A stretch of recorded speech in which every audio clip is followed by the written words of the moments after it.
All right, everyone. Hey, welcome back to the Truth on Tap live stream. First off, Happy New Year to everyone out there. The first one of the new year and coming back from quite a bit of, I guess, a delay. And so enjoying the holidays, and hopefully you had a chance to enjoy the holidays with your family, with friends, with loved ones. And then hopefully you had a really good holiday as well as a Happy New Year. So thanks for joining us tonight. We have a insanely special guest, the executive director for the Sportfish Center over at the Heart Research Institute, and that is none other than Dr. Greg Stunz. So, Doc, welcome to the show. Well, thanks. Great to be here again.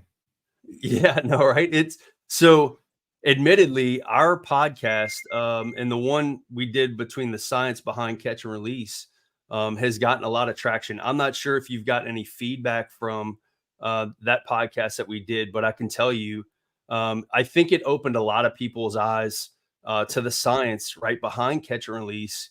And really, it's all the effort that you've done to really do away with a little bit of the misnomer about, fish that are released that automatically die. Right. And so anyway, have you gotten any feedback from that particular episode? Yeah, Chris. In fact, a lot of positive feedback. Something we realized was that, that study and those series of studies, and although they're ongoing within our research group, they're quite some time ago. And, I guess people forget, obviously, there's a lot of misinformation out there. So it was good to kind of refresh people's minds that, hey, yeah, catch and release does really work. And in fact, trout are much more hardy than you might expect and do really well with catch and release. So, of course, that's all a good thing for all of us because, it helps us conserve the resource and have confidence that when we release those fish, they're going to survive. Yeah.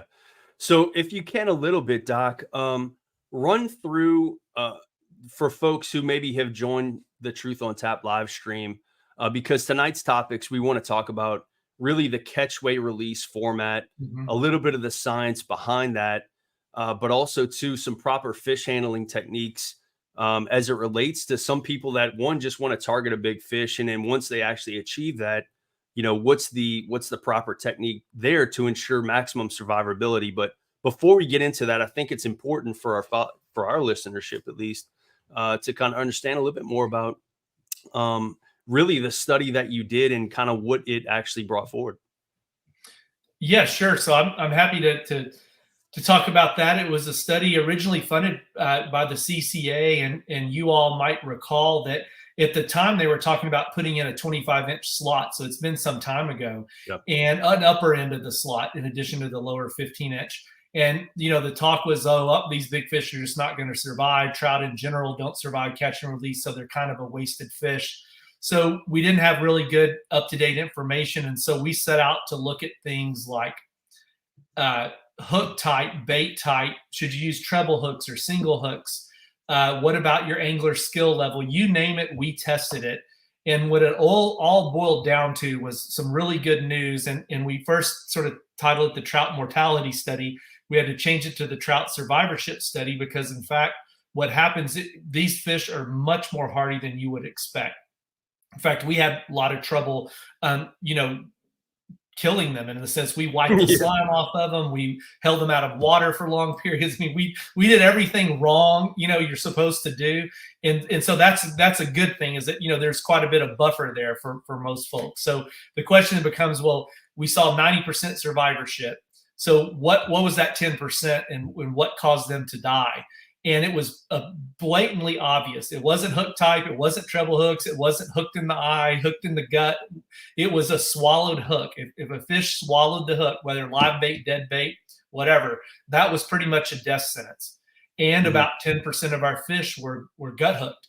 And of course, the next step was, well, do we cut the line and leave the hook in? Do we pull it out? Well, we did both. If you pulled it out, it was almost immediate death. If you left it in, they would live about the most 24 hours and they would die. It was just too much stress or something on the trout. That wasn't the case for redfish or flounder, some other ones we've done since then, but for sure on trout. So if folks want to keep trout or are worried about keeping a trout, or maybe one for mounting that you caught a big one that swallowed the hook, well, that's probably the one to keep. The other interesting thing, if you had a torn gill, and not a bleeding gill or you've hooked the gill, but one that was really torn or damaged, that was also very, very high mortality, but that was relatively rare. About 10% of the fish were gut hooked, and that's where that mortality. There wasn't a size effect. There wasn't a season effect. We tend to think, that summer months that, you need to handle them a little better, maybe a little less fight time. But, that was the overall point of the story. The other interesting, significant effect we saw in mortality was angler skill level. So we recruited anglers that were brand new, had never caught a fish, didn't know, and this was with artificial lures. So there's a lot of instruction from casting the whole bit. And of course, those anglers had a high mortality rate than intermediate or what we would consider experienced anglers. But what was interesting, the reason their fish died was because they couldn't detect the hook bite, the bite. They couldn't detect that, and they would swallow the hook. Therefore, it's still the same cause of mortality ultimately. An interesting little side story on that is that we had to continuously recruit new anglers, because once you catch a few fish, you quickly get in that intermediate level. You figure out what that bite's like, and that effect of swallowing the hook goes away. But that's pretty rare, So most experienced anglers, we all have, about 10. If you start taking note, about 10% of your fish will have a swallowed hook, and that's the ones you got to watch out for. Now, again, I know the answer, but real quick though, in terms of like, how were you tracking the fish throughout the fishery? Like, how did you know that they were, staying alive? Well, when we started the studies, we didn't have the technology we had today, and we held them in pens, and we looked at long-term mortality too, where we held them in the hatchery in a cooperative study with the Parks and Wildlife at their hatchery at Flower Bluff. And we didn't see any delayed mortality. If they lived past 24 hours, they were good to go. They made it, for the full 40. Now, what was interesting is you could see your handprints on them during those weeks. But the moment they started feeding again, which was about a week, they just turned. I mean, it was really, really fast. And so now what happened? So we held them in pens. Of course, the question is, well, what if they're, facing dolphin and all the other, natural mortality they would face? Well, new technology has recently come along, let's say in the last 10 or 15 years, where we implant them with an acoustic tag. So we work with a bunch of the Highliner guides that all you work with, David Rousey, Mike McBride, Jay Watkins, and all those many other folks, Wayne Davis and others most recently.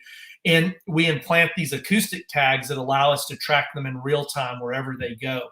Of course, that requires to do surgery on the fish, so it's even a little more invasive than just snapping a photo and releasing or quickly putting on a scale or something. So these fish have handled have been through extensive handling. And same story, same thing. It was, just sort of further proof that, catch and release works is the end of the story. And that these fish, versus, let's say, a live release tournament, and you have a scale and you weigh it real quickly and you release it. These fish went through much more handling process, turned over, cut open, had a tag inserted, stitched up, and still released. And some of these fish we were catching a few days later, believe it or not. No kidding. So in fact, many fish were caught 2 and 3 times. Sadly, the third time on all the fish they were caught, they met the fillet knife. But so surely they probably survive even more. We know our red snapper can survive many times, catch and release. So I'm suspecting the trout can as well. It's just they were always, in this case, filleted. Yeah. Hey, Doc. So one of the questions, as I was explaining a little bit, and you've heard a little bit about it, which is we just started a heavy hitters program. And so it's a catch, weigh, release format, and it's really modeled again after the legends, and big shout out to, Captain Chad Pederick for really adopting and implementing that format, that style format. Right. And it's certainly not foreign, but certainly foreign to the saltwater anglers, right? A Major League Fishing and a Bass Pro Tour and the MLF and the Elite Series guys, right? That's kind of what they do, is they basically boat a fish. There's a marshal right there that actually then puts the fish on a scale, weighs the fish, and then they release it right then and there, right? And so to see Captain, Chad Pederick to adopt that with the legends, obviously these are the best trout fishermen on the Texas coast, to adopt that kind of same mentality and that same concept, and it almost be extremely well received. and people really enjoy it. And honestly, it's not only much better for the fish, but also it seems a little bit, to some extent, easier for the teams in terms of fish care and all that stuff, right, as a tournament angler. Now, one of the questions we got from, our heavy hitters program is we've had a little bit of pushback in terms of people not wanting to participate because, again, as they, obviously I'm holding a Boger Grip, but if they're holding like the catch go scale and they're holding that fish by the lip and basically straight up and down, their concern was that that's almost a death sentence for that fish, and they didn't want to participate because they didn't want to kill those fish, right? And so my question to you is, what are some ways, or is that even true? But also, too, what are some ways that people that are participating not only in our heavy hitters program, but also in legends and other catchway release formats, what are some things that they can do to ensure proper release and proper fish care? That way the fish has maximum survivability. Yeah, well, first, Chris, the short answer there is that they should not worry at all. These fish can easily handle that. Of the thousands and thousands of fish, I can't even tell you how many fish that we've handled in various tag and release studies and catch and release work. Every one of them get the Boger Grip. In one study, we used the clamp type pliers, that kind of clamp down a little bit, which are fine. Yeah, exactly. Which are fine. We like the Boger Grips because they spin a little bit and it doesn't give the fish an ability to have leverage to break the jaw or do other damage. Every fish from tiny little 12-inch fish all the way up to 30-inch fish, trout I'm talking about, have got the Boger Grip and survived just fine. In fact, they even handled surgery after that. And, so it's pretty much just a non-issue. I mean, I guess I should say we're at the Sportfish Center, we're big proponents of catch and release. I'll be the last person to say you shouldn't keep some fish and enjoy a fresh meal and that kind of thing with your family. But given the population trends and the pressure on our fishery and that sort of thing, we've really got to become wise stewards of the resource, be very good anglers, keep what we need and release the rest. But the good news now, Chris, the science is showing that they're so hardy they can withstand this kind of handling pressure. It's just not an issue. Now a couple of things on the Boger Grip.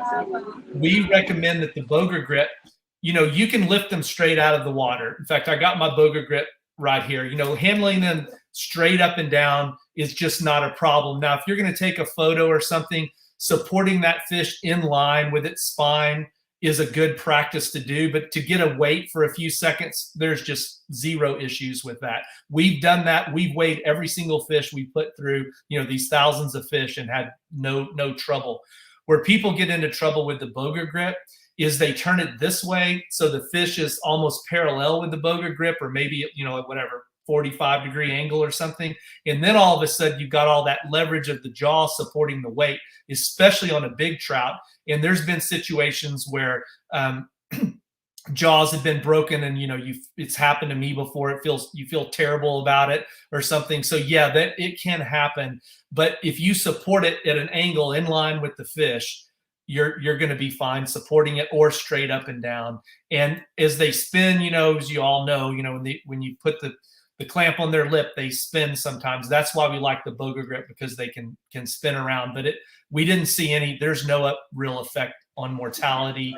Sometimes the Boger Grip pokes a hole through the fine membrane tissue in their jaw. That's zero problems. I mean, if you would have seen the mouth of some of these fish that survive just fine and are feeding literally days after, their mouths can get very torn up, especially from treble hooks.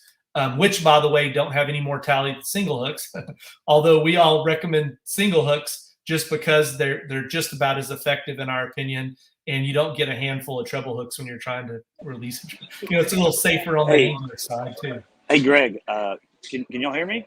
Yeah, we got you, Kyle. Hey, sorry for the ambient noise, everybody. I'm down in Port Mansfield here at Blues eating dinner, and Jay Watkins is right next to me. He's trying to crash the party here, but I wanted to jump in here and kind of address that whole thing.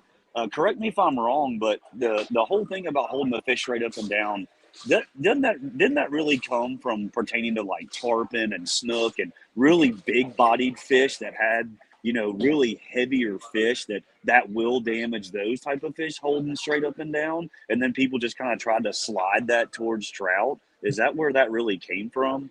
Well, it might be, Kyle. I don't know where that would have come from, but what we saw, I mean, we got clear science, because we have to get a weight on them scientifically, that it's just not an issue for trout. Now, we haven't done the studies on other fish. I suspect a very large tarpon or others might, could have some issue, but I don't know without obviously doing that study.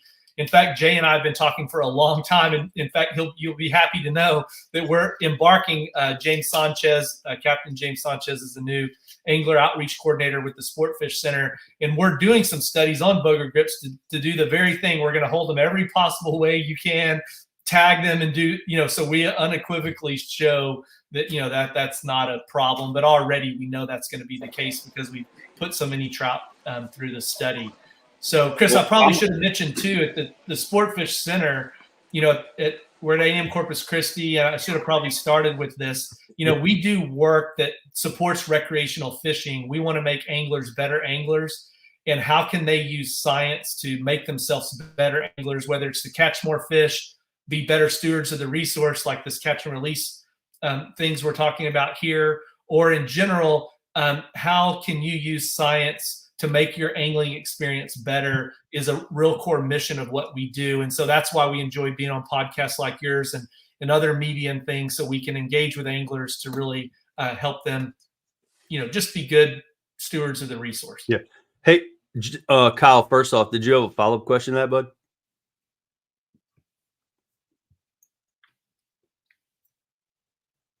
I got you.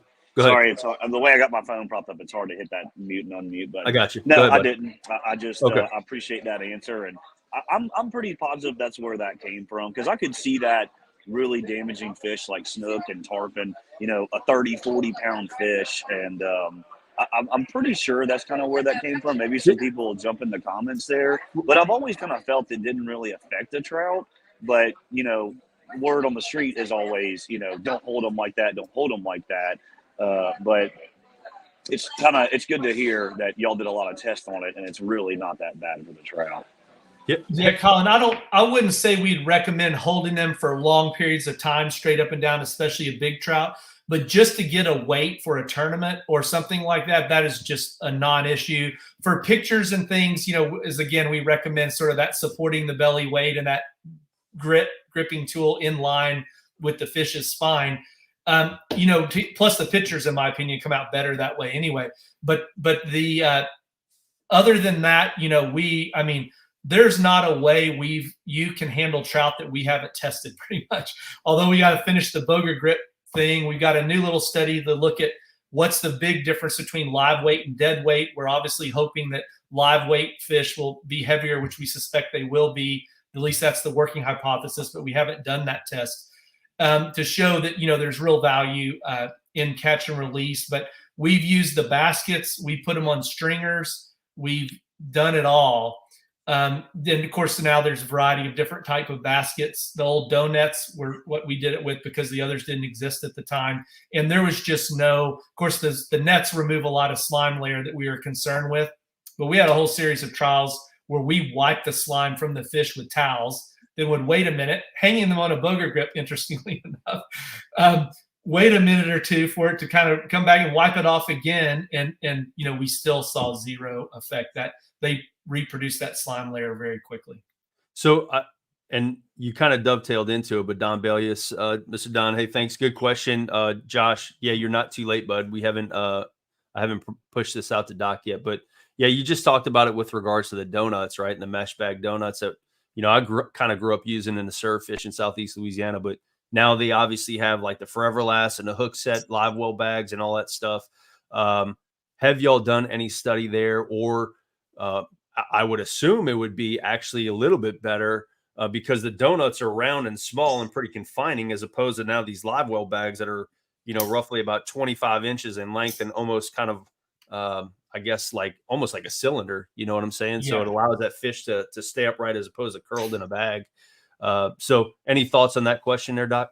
Yeah, we haven't compared the donuts to the other ones you're talking about that are more cylinder shape and keep their shape. But I can't imagine. There was no effect with the donuts, which are much more confining and that sort of thing. And just I've used them before in a lot of different applications that we're doing on different studies. And what's interesting, after you've looked at 3,000 trout, you can look at them pretty quick and tell that, hey, this one's probably not going to make it, kind of thing. And I just don't see that with the cylinder type.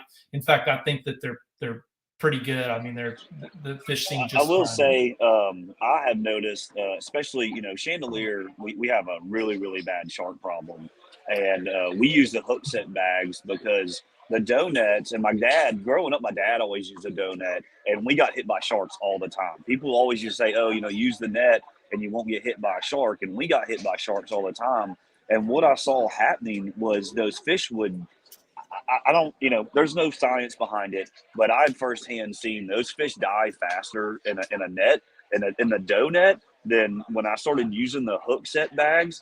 I'm telling y'all, just about every time I get back to the boat when I'm harvesting fish, every single trout is alive. I mean, they do really, really well because it's got the openings in the front and the back, and the hook set one's black. I feel like it kind of calms the fish down. And we've had incidences where the sharks or dolphins showed up, and we put 4 and 5 pound trout in the bag, like 2 or 3 at a time. Me and Ed Crum got videos of it, and we would kind of wait until everything moved out, and then we opened the bag, and those trout were like jumping to get out of there. So I feel like the newer style bags, just firsthand experience and tons of time on them, I feel like those trout do really well in those newer bags. Yeah, and I would agree with you there, Kyle. Also, it's a whole other story, but our shark program, where we do a lot of work with sharks and tagging them, when we want to chum the sharks in, we put fish in a bag just like the donuts bag. The sharks come in and eat it, no problem. In fact, they like it. So yeah, that's not a deterrent. Show up with one of those, I say you're walking around with a chum bag. Yeah, pretty much, yeah. So that doesn't deter the sharks at all, though the other might be a little too much, for the sharks to want to bite and that sort of thing. But who knows? But I think they're an effective means if folks want to use those. Got another good question here from Tanner. He's from Alabama, so he participates in a lot of the Alabama tagging studies there as well. And so when tagging a fish and getting a measurement picture, how long can a trout be out of the water? I know you want to get a fish back in the water as quick as possible, but I'm just curious. Good question, Tanner. Yeah, Chris, that's it. You want to, you can go on our website at the Sportfish Center and read all our best handling practices, and they're everything that I'm sure your listeners are well aware of. Minimize the fight time, minimize the time out of the water, snap a quick photo and get it back, and aerate the gills if necessary in kind of a figure 8 pattern. That's the general recommendation. As far as how long they can be out, well, I don't have a concrete answer, but it's a long time. We don't recommend it, certainly, but it can be minutes kind of thing. And we held them out, some of our control fish, just to see till we start feeling bad. Like, okay, we gotta get this fish back in the water. And they do just fine. So we don't recommend that. Obviously you want to minimize that, but a minute or two is just not a problem. If it's getting over a minute, we just, I don't know, just it's a feeling we have is not good, but we don't see any mortality from that. So obviously they can handle it. But also, if you're waiting or using a gripping tool, you can easily put them back in the water to re-aerate them if you're having trouble getting the hook out or something like that. Yeah, and I've mentioned this before, and I don't have it obviously at my Boga, but I don't have the Boga float here. But yeah, so like with our heavy hitters, but even beyond that, right, outside of that, if you are not in a position to where you want to get a good picture, and in just getting to a place where you could, right, with a really good fish, instead of actually holding the Boga grip and then keeping that fish and that fish's head to some extent kind of out of the water, what I'll do is I'll actually hold the actual Boga float and then let the Boga kind of rest in the water to almost where you're kind of walking the dog, right? So the entire fish and the body of the fish is in the water, and trying to minimize the amount of, the amount of time the fish is out of the water. And then finally, when you get ready, then you can obviously pick that fish up, get a really good picture, or in this case, or in, Legend's case, get to where obviously you can get a solid catch, weigh, release video or whatever it is that you have. And so that's just a practice that I've seen. And almost to Kyle's point, to your point, Doc, it seems like every time I'm ready to kind of release that fish, it's like 2 wiggles of the tail and off she goes. It's You know, and so yeah. so anyway, we did get a Hey, Chris, real quick. Yeah. I got some more videos I'm gonna post on Speckled Truth today. Greg, I've been practicing doing this, catch, weigh, release by yourself waiting, and it is very difficult. And the whole reason I'm doing it is to try and mitigate these problems with people overhandling the fish. And I'm giving my advice of what I'm doing, and I think one of the best solutions I've came up with is. And I wanted to get your take on this. I think I know the answer, but having that boga in the fish's mouth, and then having a lanyard connected to you. So you got the boga float in the boga and the lanyard connected to you, and you can put the fish back in the water, and it's connected to that boga while you like zero the scale and all that stuff. And then you can pull the fish back over to you, put the scale on there, pick it up and weigh it, and then let it go, because it is very difficult to do it by yourself. I don't want to like deter anybody from doing it or trying it, but I really want to stress that you have to have a plan and figure out, practice on some smaller fish for sure, because it's a lot harder than I thought it was going to be. And Doc, to that, all right, so to piggyback on that, have you gotten any information from Chad and Legends and the guys and the feedback using that format? Have you gotten any feedback from them on any of that? Well, not directly, and probably we should reach out to, see, and there's some opportunity for a study or something, but I would certainly, we are very much supportive of that. When you look at the old school tournaments that we worked in, years ago, where, you're catching a fish in Rocky Slough, down way south, you bring it all the way back to Corpus Christi, bouncing around a live well, comes into a weigh station, taking a bunch of pictures, then it goes into another one. We'd go get those fish, we'd handle them, we would do surgery and tag them, then release them again. So, they got about the most extensive handling as you could have. And we're seeing 70, 80% survival of those fish, some of the and exceptionally large, tournament winning size kind of fish.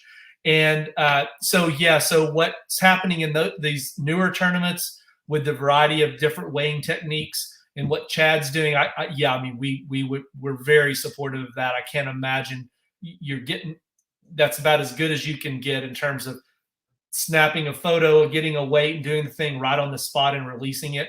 I would venture to say that the mortality there is probably the survivorship's well in the 90% range there.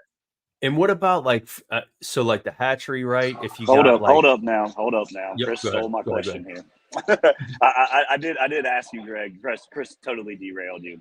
But, but what I was asking with mine is, in your opinion, do you think it's okay to have that boga, just connected to his lip, and he's floating with a boga float, and you got the lanyard connected to you? That way, you do have two hands to be able to do something. Yeah.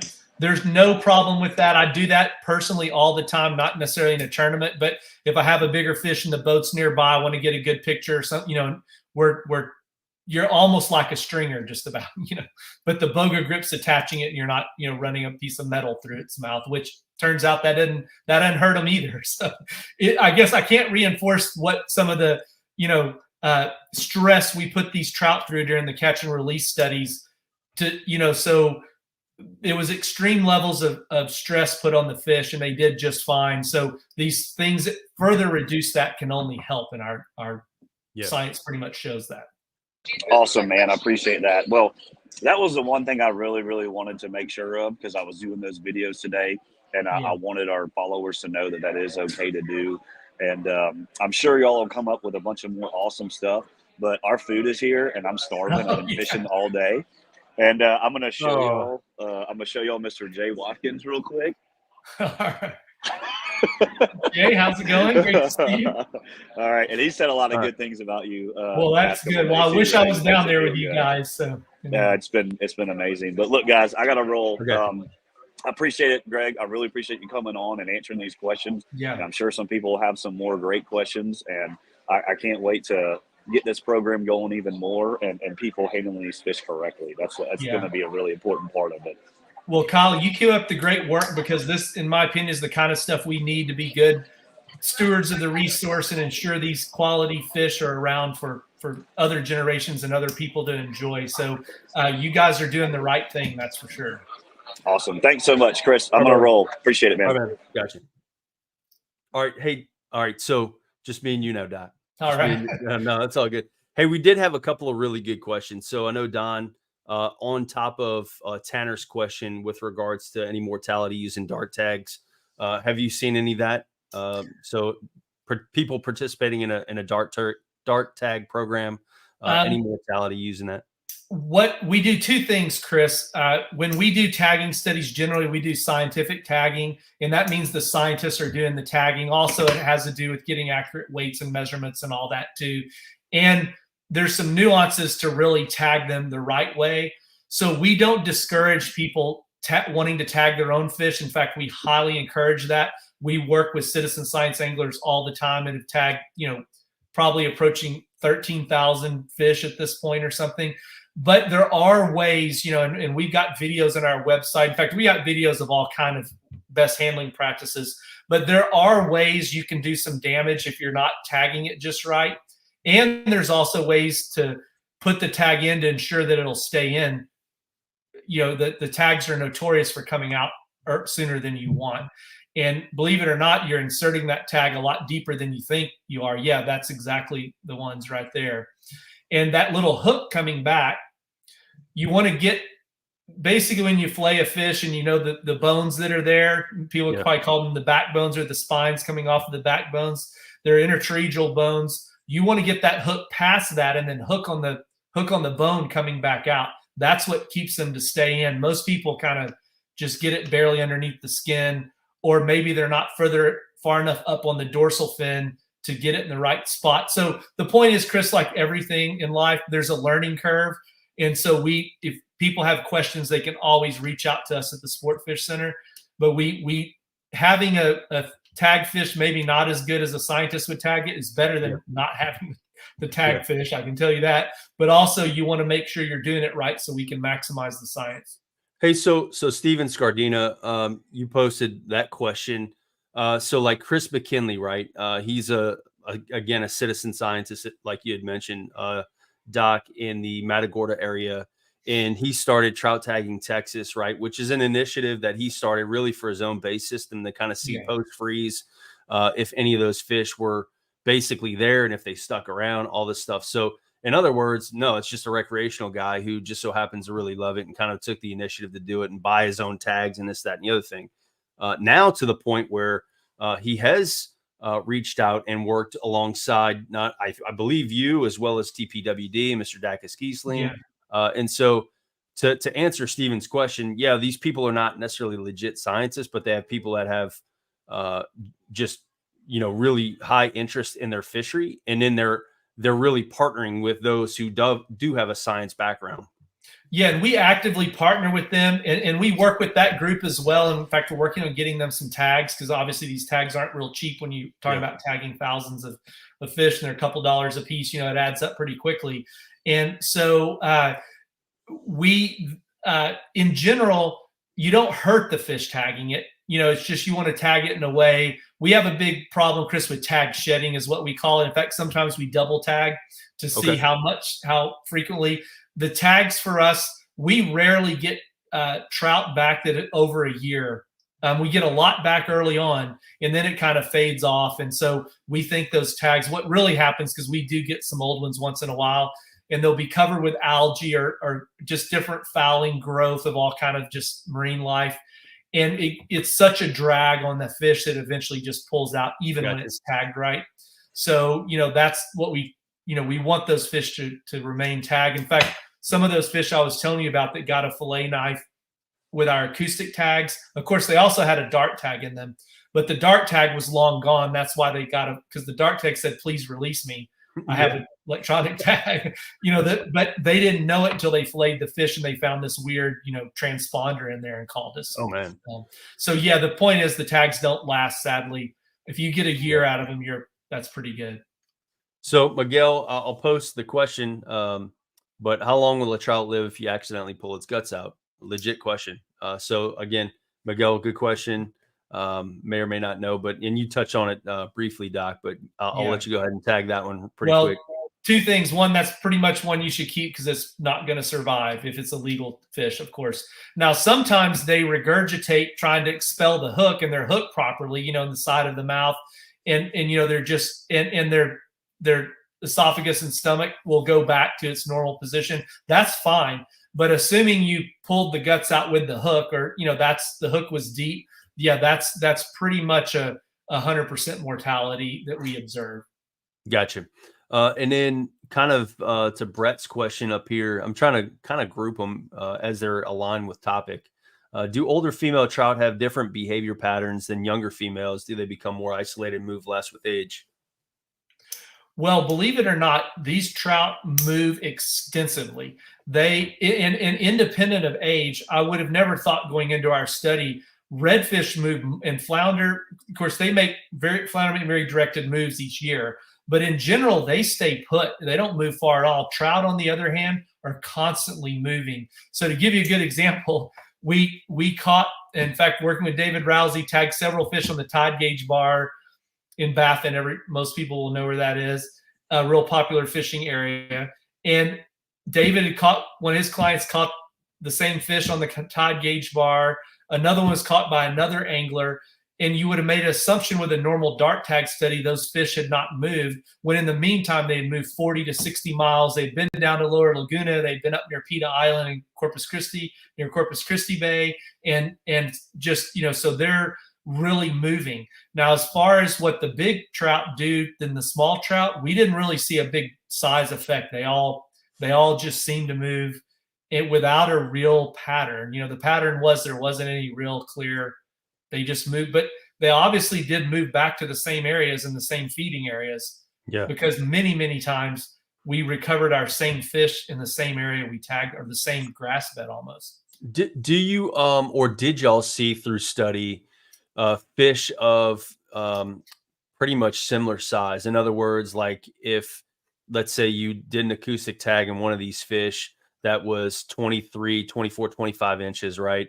And in another fish of similar size, 22, 23, 24 inches, were they kind of patterned together, or were they just kind of random to some extent? I know there's a lot of fish out there, and probably not enough dart tags to kind of put that together, but I just didn't know if you had seen something like that, where kind of those bigger fish stuck together, right? No, we didn't see that. And we never had a situation where, let's say, we tagged 10 27-inch plus trout all together, and that's actually an interesting one. That's hard to do. That many.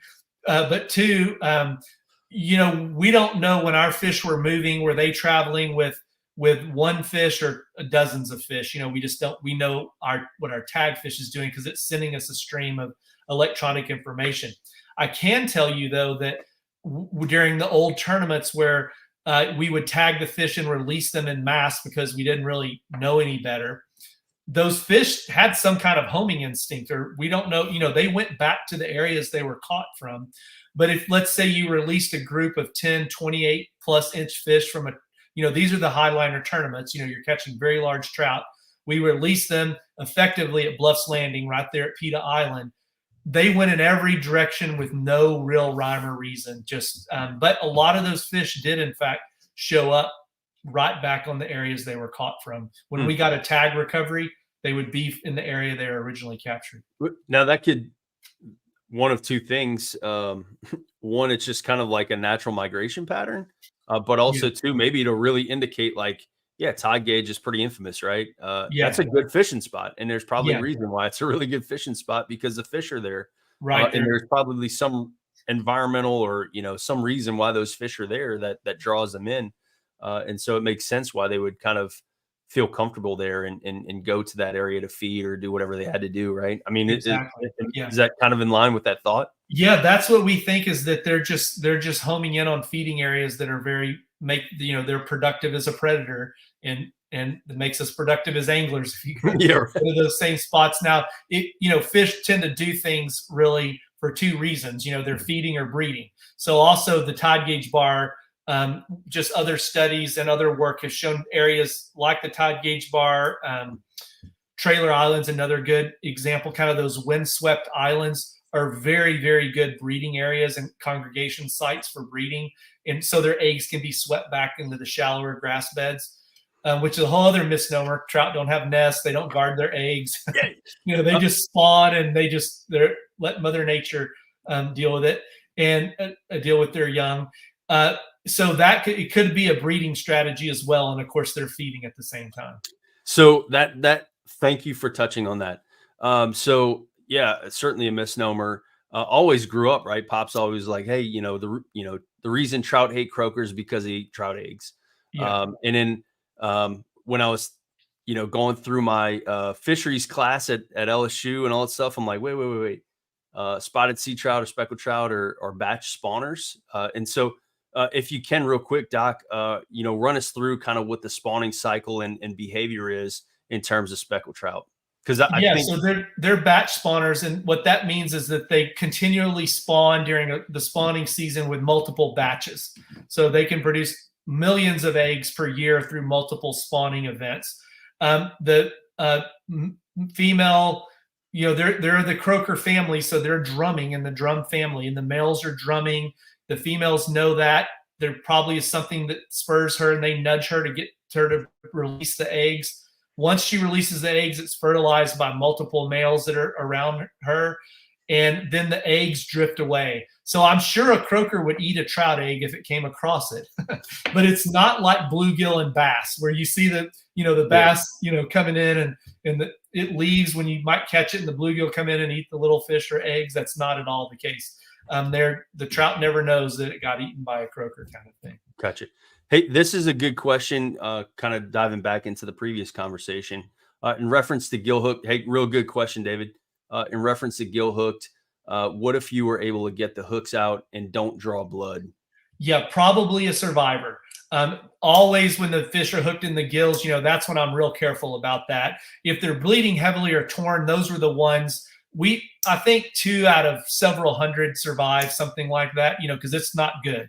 But if it's down there, and a lot of times the hook is around the gill, but it's not punctured the gill, yep. And it's almost not hooked. It's just kind of looped or lassoed or whatever in there. Yeah. Then those are probably just fine. Because I've seen that where, I've had a treble or I've had a hook. Yeah. To your point, which is around. And so when you're getting in there, you're like, okay, so it's around one of those gill rakers. And so what I'll do is I'll actually go on the outside of the fish and then kind of fish that hook back through that gill raker without really kind of causing any damage. And typically releasing that fish, it seems to go pretty well. But yeah, that's a great question, David. Obviously, I think we've all encountered that to some extent. But to your point, maybe if that does happen, you're yanking on that treble hook and then pulling out that gill raker. To your point, that's probably a death sentence, right? Yeah, exactly. If there's damage there and you're thinking about keeping a few fish for dinner or something, definitely the ones that have swallowed it and the gill hooks would be the ones I would keep. But I think a gill hooked fish that's not damaged and severely bleeding is going to be just fine. Gotcha. Corey Johnson, good question here, bud. Hey, good to see you, man. Have you noticed any homebody trout, or are they all typically nomadic? Can't talk tonight. Yeah, they all move. All the trout we tag really, really move. We did this really nice, it's called a virtual positioning array, where we had multiple receivers. It was in Mud Island, if you folks know where that is. And we were thinking, we'd figure out the time the trout spend so we were monitoring them in real time positions of exactly where they are in the ecosystem at any particular time, pinpointing them exactly, not just, they're in the area. And we thought that, we'll figure out, their own reefs at this time. And it turns out we couldn't hardly keep them in our array. That wasn't the case for redfish. They stayed in the array really nicely. So did flounder, until they gradually move over time. But no, there's no homebodies other than this weird sort of effect where we saw them maybe homing back to sites over and over again. But in the meantime, they're moving. What about up and down the surf, right? And surf runners and all that stuff that you hear in a lot of those fish traveling in and out of the surf, or do they come in and out of the bay to the surf and vice versa? Well, that's a good question, because the Trout Tagging Texas was just observing some trout that moved in and out of the inlet. But we tagged trout because at the time we started one of these studies, East Cut in Mansfield was filling in, and they were worried that would curb this tide runner trout. for those that might be familiar with it, in the spring, the fish come in through East Cut down south. They move up through, at least in Texas, there's an area called the Land Cut, which connects the Laguna Madres, and then move up into Corpus Christi Bay. Well, we did not see that effect at all. In fact, we had a very hard freeze. We were worried about a fish kill, in fact. And if a lot of fish went out of the bay into the surf, we wouldn't worry so much about a fish kill, but sadly that doesn't happen. So we didn't see any exchange, Chris, between the bay and the Gulf, or the Gulf and the bay. Now, I'm not saying that didn't exist, but at least they didn't go they came into our inlet receivers, but they didn't get very far into the bay. And the other interesting thing, our surf trout, they are movers. They're moving easily 12 miles a day on average. Yeah, they really, really move. Now, we just didn't see, so the tide runner phenomenon is probably bay trout that are changing in their morphology and the way they look just a little bit, because they're breeding, they're fattening up. They're probably following menhaden, which are pogies, or, the shiny little silvery fish you can easily cast net. Those are coming in for sure and moving, and they're probably just following those schools of bait fish. So it appears as they're coming from the surf, and they have that appearance of a surf trout, because we all know the thickness and the hardiness of surf trout are a little different. But we didn't see that with our acoustic studies. Gotcha. Good question. Good friend of ours, Chris Miller. Do you believe these big fish are present along most bays and shorelines, or do you believe there are very few spread out amongst a handful of locations? I.e., do you believe on average there's about a 27-inch trout plus every 1 square mile, 5 square miles, et cetera, et cetera? Well, I'll give you a real world example, being, an avid angler. And actually, Mike McBride taught me this about, the fish hiding in plain sight. And we blow past these areas all the time, going to whatever. We're running from Mansfield to Gladys Hole, because that's where the 8-pounders are. And you know what? You run by a lot of fish, Chris. And that's a great question. I think just about every shoreline that has habitat and bait fish is going to have big trout with it. In fact, we know that scientifically, because Dacus, who you had on your podcast recently, and the way they set the gill nets, they put them out randomly, and they catch big fish all over the place. And so I think as anglers, we kind of get a little tied in our ways, and certainly areas produce bigger trout on a more consistent basis. But lately I've been trying to get away from the crowds and fishing areas I never would fish, or areas right around the corner from a boat ramp. And the fishing's been pretty darn good. Yeah. Hey, so along those same lines, and a guy I think you're pretty familiar with, Chris Elliott at Cap, when it comes to larger trout, do you think they're large because it comes from better genetics, or simply because they get older? Both. Clearly, we saw some genetic study. We did some different genetics in Baffin, although it doesn't take much to sort of mix the gene pool, so to speak. But it's no different than really deer. If you want to shoot a big deer, you go to South Texas, because that's where the big deer are. Does that mean big deer don't occur in the hill country? Certainly they do, if you let them get old enough.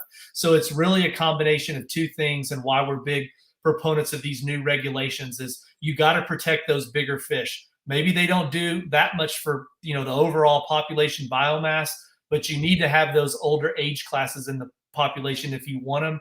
Couple that with a good area like Baffin, where you've got good genetics. You also have warmer water and a really great food supply. Similar to South Texas, good mineral content, a lot of food, the right genetics, you've got a higher abundance of bigger deer. Copy all. All right, back on to kind of fish and fish care. What about cutting a line on deep hook sets? Does a hook dissolve over time? You kind of mentioned this a little bit earlier in the podcast, so apologize if repetitive, but Daryl might have just plugged in here. So great question, Daryl. Yeah, no, not for trout. That's still pretty much a death sentence. Redfish, I've caught a lot of redfish with hooks in there, some kind of extruding through the side of their, just their side, and they tend to do better, but they're even heavily stressed when they swallow the hook as well. They just tend to do a little bit better. Flounder are the worst, by the way, for swallowing the hook. Redfish, not so bad, and trout, is particularly bad. So keep those. All right. From Grace, Greg, is there a preferred method to revive a trout right before you let it swim off? Some hold it by the tail, wave it side to side. Some hold it by the tail and pull it backwards and forwards. Thanks, Sandy. Oh, that's Sandy Stark. So he's from Sandy. Sorry. He's from our Northeast Florida area around St. Aug. Yeah, we've got some great videos on that in the Sportfish Center. One, that's something you can learn as an angler, especially the bigger trout, especially if you're releasing it kind of goes belly up. That definitely would require that. Many fish you almost can't, you touch them with the water and they shoot off very quickly. But the recommended way is with a lip gripping tool like a Boger Grip or something. Move them in a figure 8 pattern until they're actively swimming and then let them go, particularly if they're one that you may be struggling a little bit or something. You got to get that water flow over the gills. But in most situations, just a quick release, it's not necessary. Yeah, copy all. All right. Hey, really good questions. Thanks a lot, guys. And we'll get to some more of those, but I did want to dovetail because I got about 10 more minutes with you, Doc. And I know we had a hard stop of about an hour, right? Because I'm mindful of your time. I know you're super busy. But I did want to dovetail quickly into some of the limit proposals, right? Obviously, it's a pretty hot topic here in the state of Texas.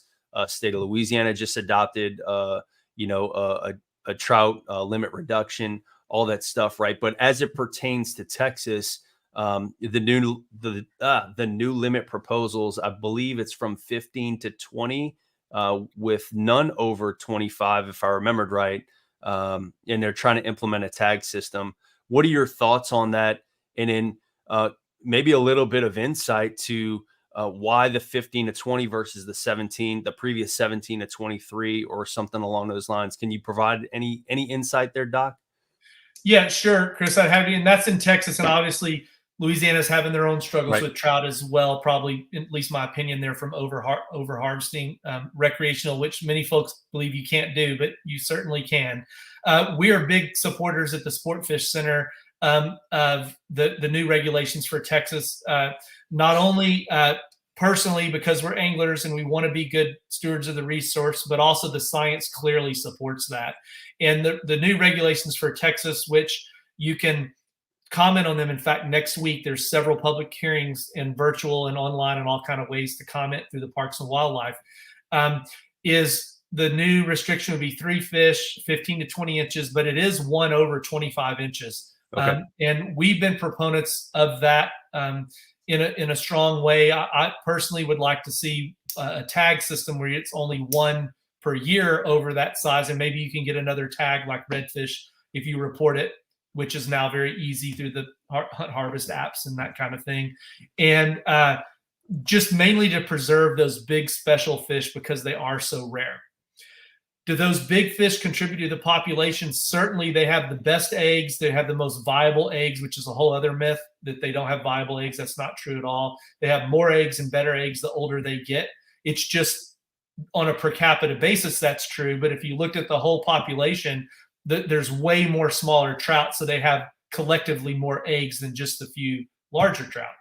But just like deer, if you want to have big trout, you got to leave the big ones in the water is what it comes down to. And if we want to sort of have those good old days, you can still have great opportunity to catch a fish and take home fish for dinner and still preserve this trophy class fishery. And that's kind of our take. Now, scientifically, you can argue a lot of ways on where those slot limits should be set.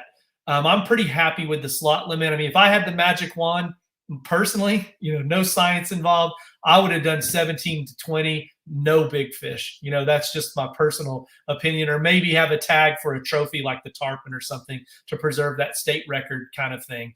But the 15 to 20, we got to remember, Chris, that everyone's not your listener base. There are a lot of kids on a jetty, on a pier. They may only catch one fish. And, so having that 15-inch fish is a good to get anglers engaged in the sport. There's a whole other social aspect to that benefits those smaller fish. And in fact, the fishery can easily handle that. So the 15 to 20 is, you could argue a lot of, half dozen or 6, whatever, whether it should be 17, 20, 15 to 20 or whatever. But I think now that's kind of over with, they're moving to 15 to 20. That's there's not a lot of options to change that. Yeah. And so it's a good thing, mainly, Chris, if you begin to look at Texas population trends and that Texas will double in the next 30 years. By 2050, we're going to be talking about another Austin, Dallas, Fort Worth, Houston.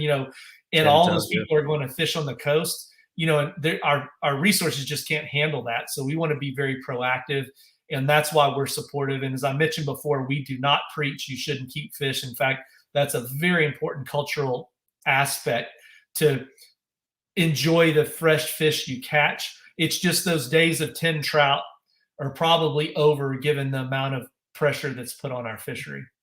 Yeah, and that's been, I think, a little bit of, you know, what we've been trying to do, and McBride's really kind of coined a phrase, and I've said it multiple times here, is that, yeah, I mean, we're going to have increased participation in a resource. It's really about getting not only people to participate in a resource, but participate in a resource the right way. And so that's why having, you know, you on here and spilling some truth about, you know, misnomers, about, you know, proper handling practices and all these things, I think are just to kind of better educate us on really kind of the resource itself, because again, we're all going to participate. We're all going to participate in our own way. We're all actually here, and many of those watching are from different states, right? And so they participate in their fishery the right way. The point being is that knowing more about kind of the fish, knowing more about kind of their tendencies and things of that, and survivability, all that stuff is now a more well-rounded, well-educated angler to make a better educated decision. If you're going to harvest fish, right, and you're going on that harvest trip and you're catching a lot, right, the information that you just shared, which is if I'm pulling out a gill raker, that might be one to harvest, right? And so being mindful about which ones you're going to harvest as opposed to one that's hooked, you know, in the top lip or, you know, in the bottom lip, or and is kind of, you know, unhooked cleanly, if you will. Point being is, again, just trying to understand more of that to kind of put it all into play. And that's really kind of what we've been trying to get after in terms of that. Now, the 15 to 20, I thought, man, a friend of mine had mentioned, you know, the debate, again, it was kind of splitting hairs at that point, but if you changed it from 15 to 16 inches, you would see X return on investment in the next X years in terms of, you know, that. I think, and I'd love your opinion on that as well with regards to obviously freeze recovery. I know we're a couple of years removed from that, but I can tell you, at least from my own personal observations, I feel like we've recovered quite well, at least Corpus South. Certainly, I just got back from Mansfield. That was an area that was hit hard at the time.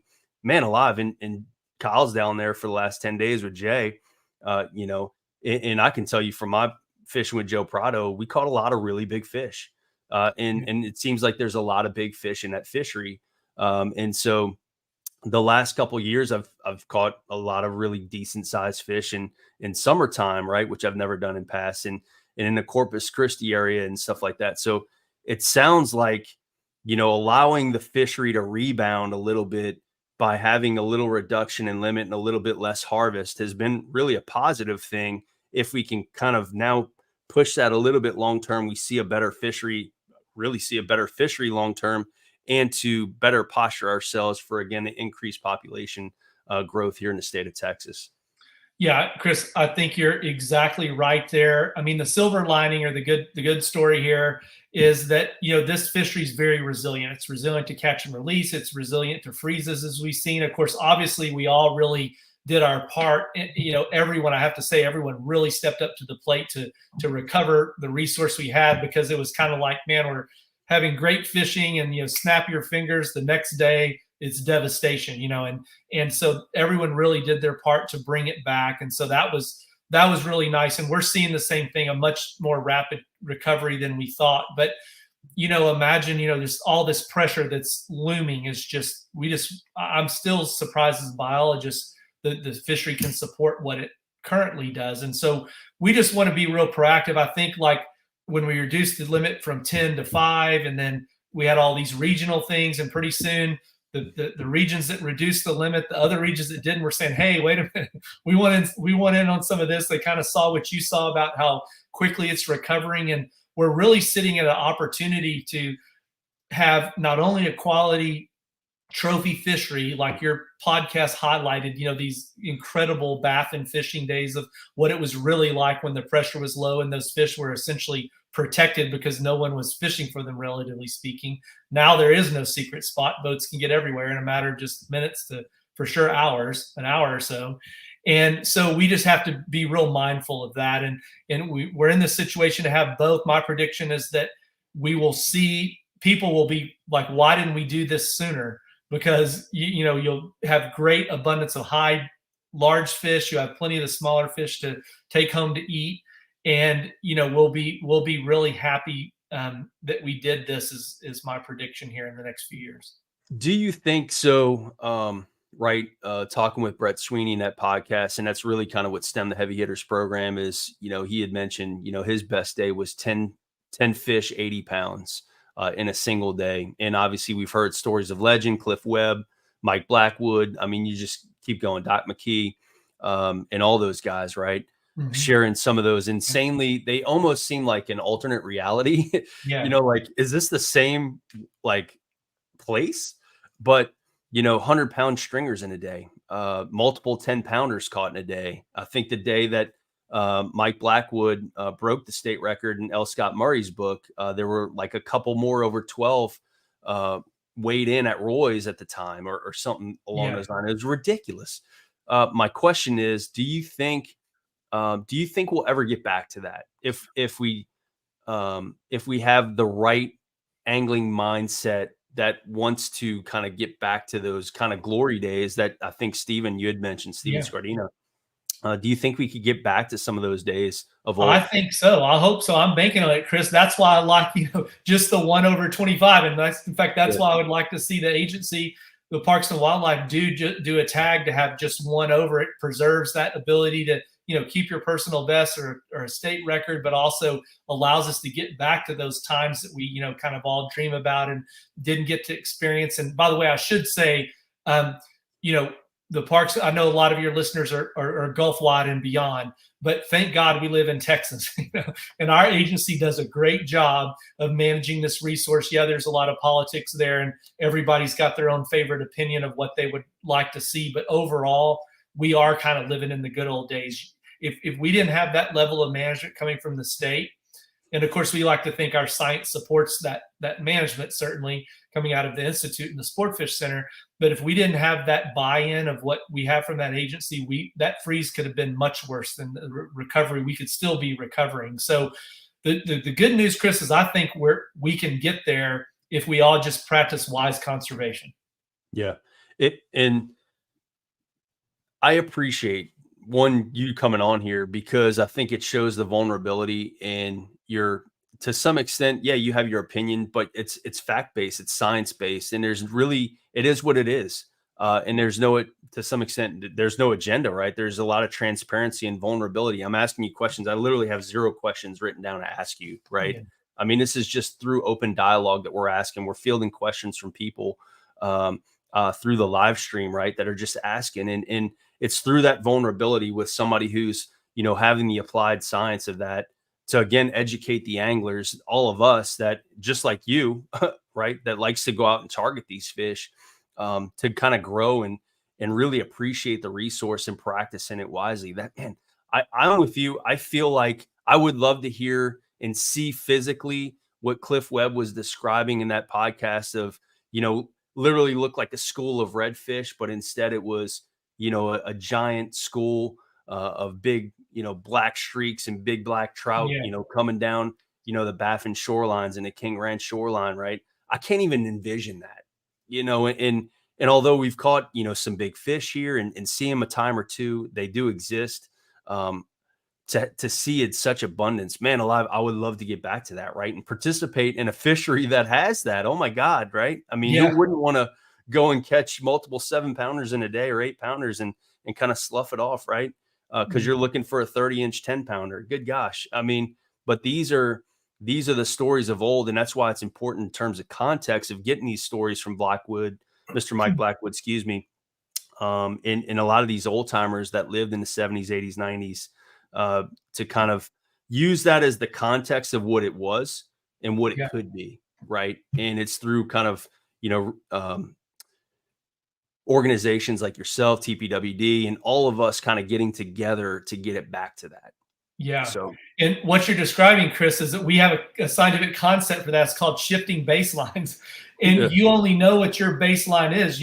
Cliff Webb's baseline is very different than what your and I baselines are that didn't get to experience that. And what we might consider good fishing is, it's the whole, the good old days kind of thing.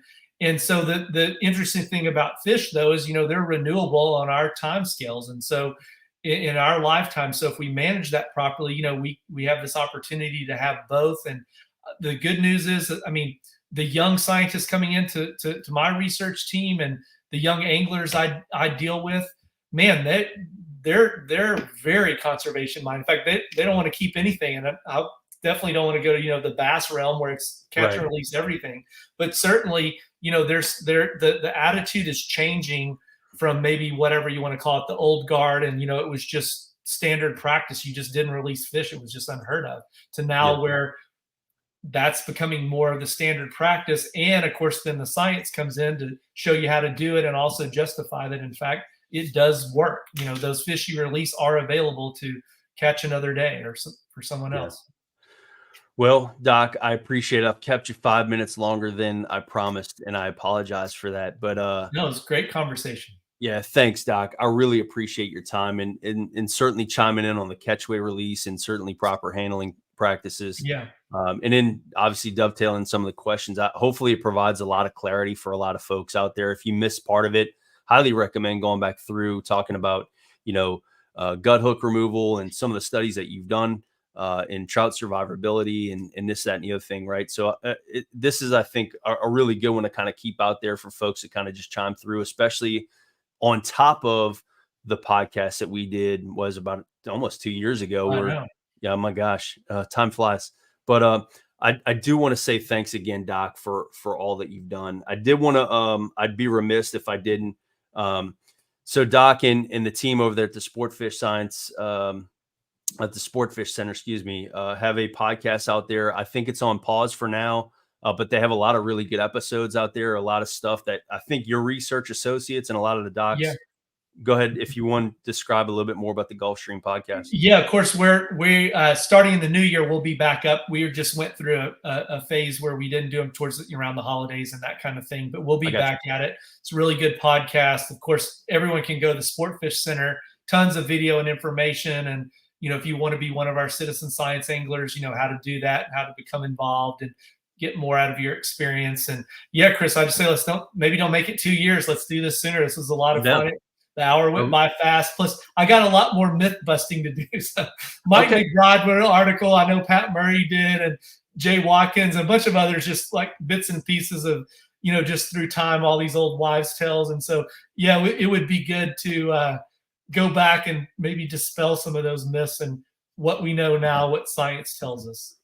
I'm down with that, Doc. So I appreciate it. For everyone listening, hey, first off, leave a comment, question, or in the chat. Reach out to Doc if need be, or his team over there at the Sportfish Center at the Heart Research Institute. Also, too, what was that last one with regards to catch and release practices?